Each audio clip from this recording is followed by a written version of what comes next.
Hey guys! Magandang gabi. Welcome back po dito sa Gandara SRU channel. Andito na naman nga po ako nagbabalik ang nag-iisa ninyong nagmamagandang collegiate traffic guides upang maghatid ng latest update and fresh happenings about sa TVJ.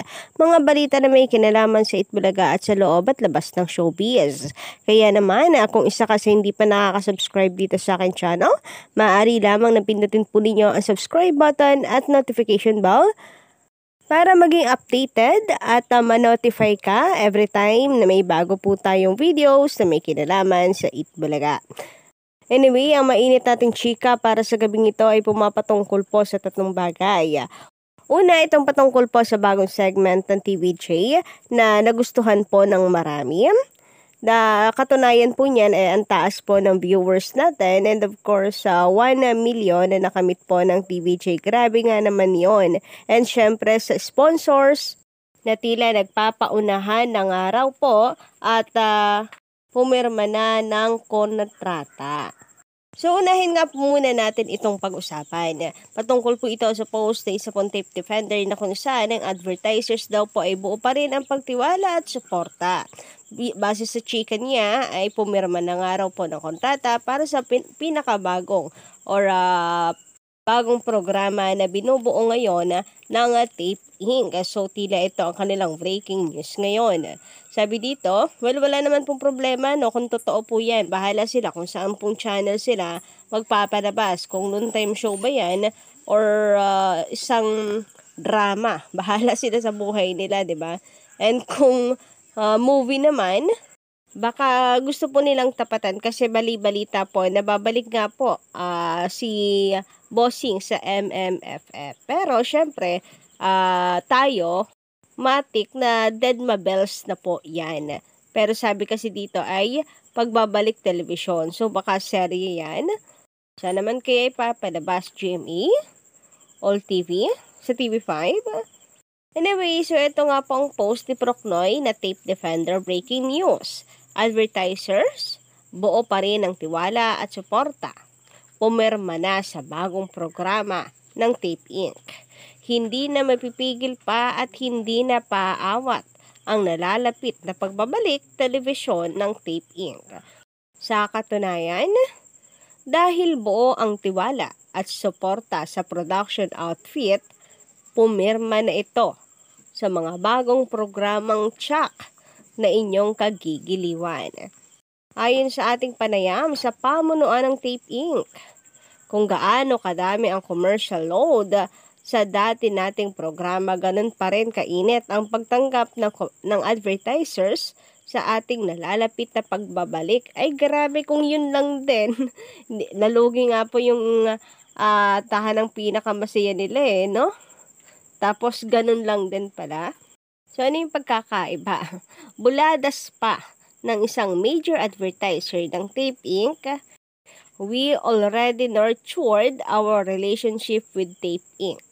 Nothing would change and could ever change the facts that we are dealing with a producer with wealth of experience.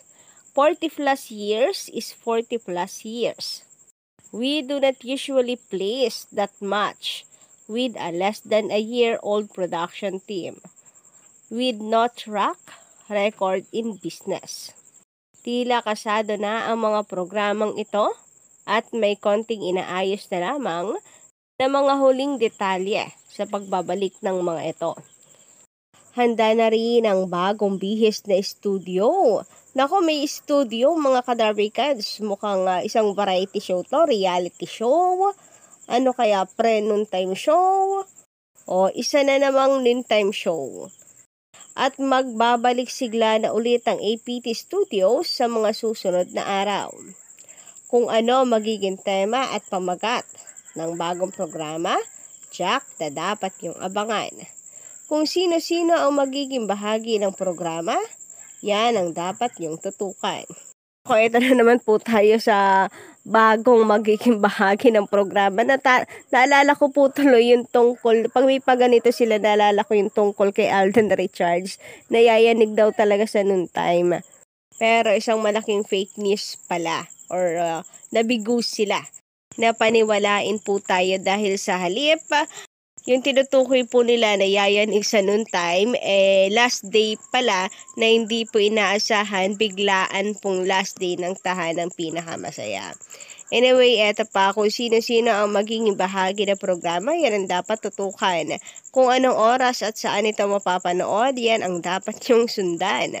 So kayo guys, anong inyong masisay patungkol dito? Anyway, ginawa ko naman po tayo dito sa Rewind, the comeback stage na kung saan umani po talaga, tumahakot po ng viewers. So kahapon nga po ay grabe po ang taas ng viewers with 35k views, and nagustuhan po ito ng mga Dabber Cats.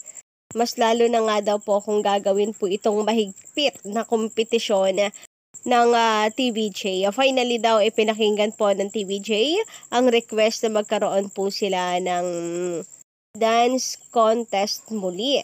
And ito na po yung sagot. Nakakatuwa kasi binabalik pa rin po tayo ng TVJ sa dati. So, wala pa rin pong kupas. So, ito yung kagandahan po sa Itbulaga na talaga yung legacy, kung ano po yung timpla ng Itbulaga hanggang ngayon ay pinapanatili po nila. With a twist na makakasakay po ang mga Gen Z or mga bagong henerasyon ngayon, pasok pa rin sa panlasa.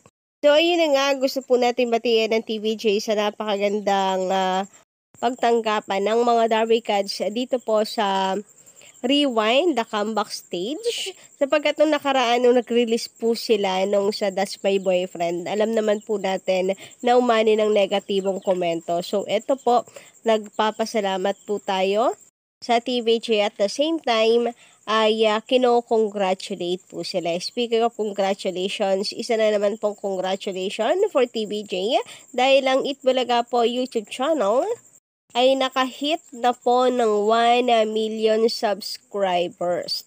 So, wala pa pong isang taon yan mga ka-Dabber Cats. Grabe, ang bilis din po talaga. And looking forward naman po tayo. Road to 2 million subscribers naman.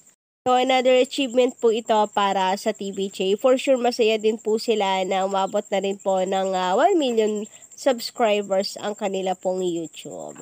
Very deserved. And speaking of YouTube channel, sana nga po ang original and verified na Itbulaga YouTube channel ay magkaroon na po muli ng access ang TVJ at ang kanila pong mga staff. Kumbaga mga ka-Dabber Cats, lahat po ng pagmamayari ng Itbulaga at dapat pong mapunta sa Itbulaga. Sana po ay makuha po nila, no? Pati na rin po ang kaso nila sa Itbulaga na title, nawa po ay hindi na magabol ang taping pa. Samantala, dumako naman po tayo ngayon sa pagbabasa ng comment at opinion ng atin pong mga commenters dito sa ating channel mula po kay Sir Ramoncito Villanueva. Magandang gabi. Dagdagan na naman major sponsor. Dami na kinikita ng Itbulaga. Dami nila natutulungan na tao. Unti lang artista nila pero sobrang solid ng samahan. Laki ng kita nila dyan. Di tulad sa GMA at ABS-CBN, daming artista at guest. Ang dami ko po nababasang kung komento patungkol dito, no, na kahit marami man daw pong commercials ang Showtime, marahil ay maliit lang din ang kinikita nito dahil nga sa mga expenses.